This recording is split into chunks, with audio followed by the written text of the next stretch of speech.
Habe die Ehre beieinander, ich bin's wieder, der Bergerwolfi. Ich habe wieder mein Buch dabei, Gedichteln und Gedichte für Bayern und Preußen, und möchte euch da ein kleines Gedicht präsentieren, das sicherlich sehr viele Männer verstehen werden.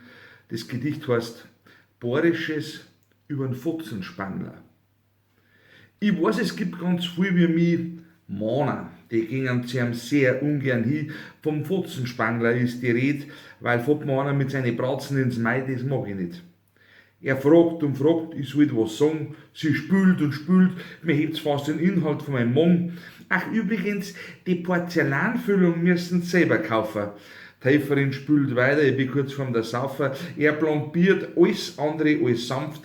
Guter Mann, warum sind wir denn so verkrampft? Bei 2,6 und 2,1 haben wir eine Karies entdeckt. Ein neuer Termin in 4 Wochen, weil man noch nicht gescheit sagt. Mit einem Spruch zur Helferin, ja, weil ich's grad seh, jetzt ist er schon da, machst du ihm noch schnell den Zahnstocher weg. Sie ist noch ganz neu und mit fiebrigen Händen schleift's mir den Kalk weg von meinen Zent. Die Verkrampfung wird irger, fast eine Stunde hocke ich da. Sie ist weg ganz neu, noch nicht einmal ein Vierteljahr. Mir treibt's die Weiberl in die Augen und das Dirndl, das schwitzt.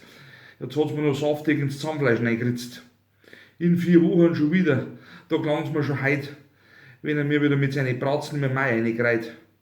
Und jetzt mit Dinge voller Zorn, wenn ich rausgehe, zäh fix war das mit den dritten Zentchen.